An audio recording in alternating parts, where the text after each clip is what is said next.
Man is commanding life. Rise up! Yes! Come on! Come on! Hey!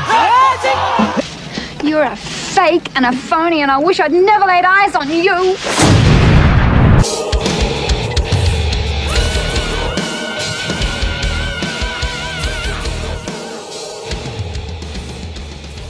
Theology Terminology, aka Double T. This is Caleb, and we're talking about whether or not Jesus actually died on the cross, where his body went, and if the disciples actually died for a lie.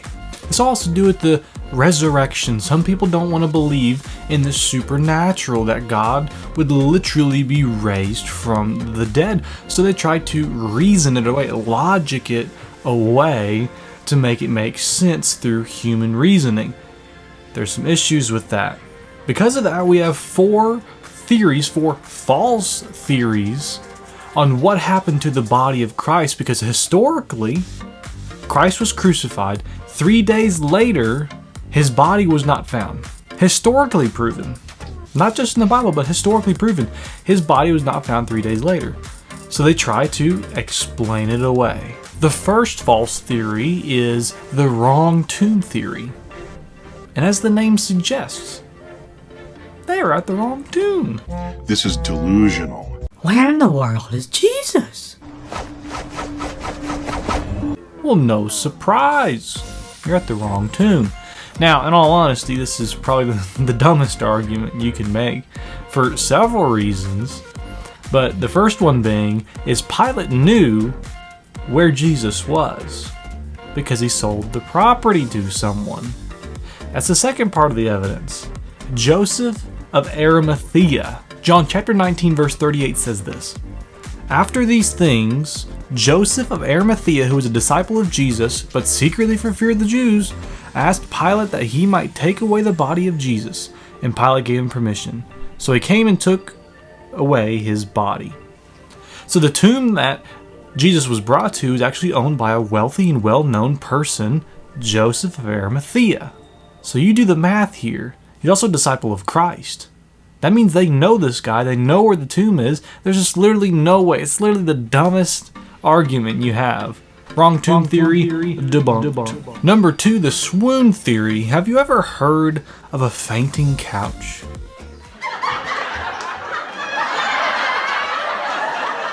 Yes. Yes. Jesus, on the cross, he did not die. He fainted.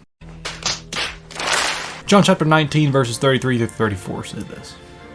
But when they came to Jesus and saw that he was already dead, they did not break his legs, but one of the soldiers pierced his side with a spear, and at once there came out blood and water. A spear in the side with blood and water coming out is a sure sign, 100% sign, you are dead. You know you did. These centurions, they know crucifixion. They perfected crucifixion. They know if someone's dead or they're not. Excuse me.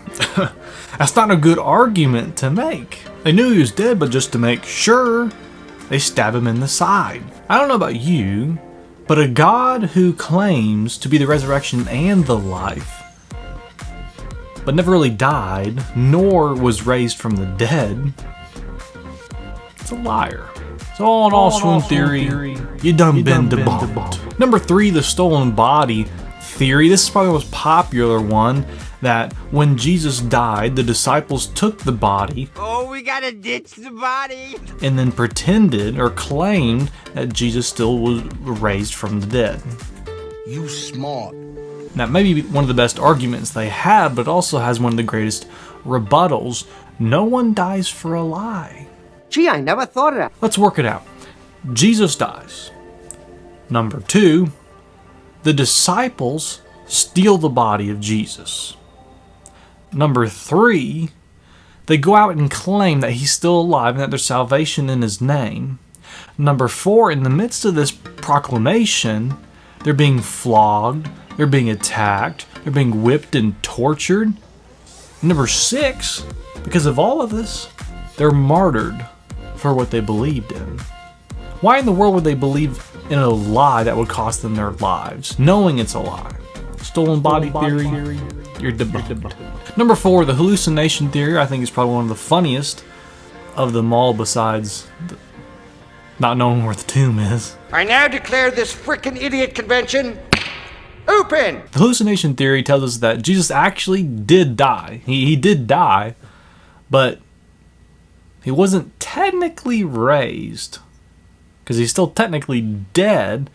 I'm confused. But when the disciples saw him, the appearances he made wasn't actually Jesus. It was hallucinations. So I guess it all depends on what they ate for dinner that night. Man, you corny! But what's wrong with this? I mean, well, a lot. Jesus appeared to hundreds of people at one time after his death and resurrection. It's scientifically impossible for hundreds of people to hallucinate the exact same Christ at the exact same time. I mean, having hundreds of people imagine seeing Christ at the same time? Coincidence? I think not!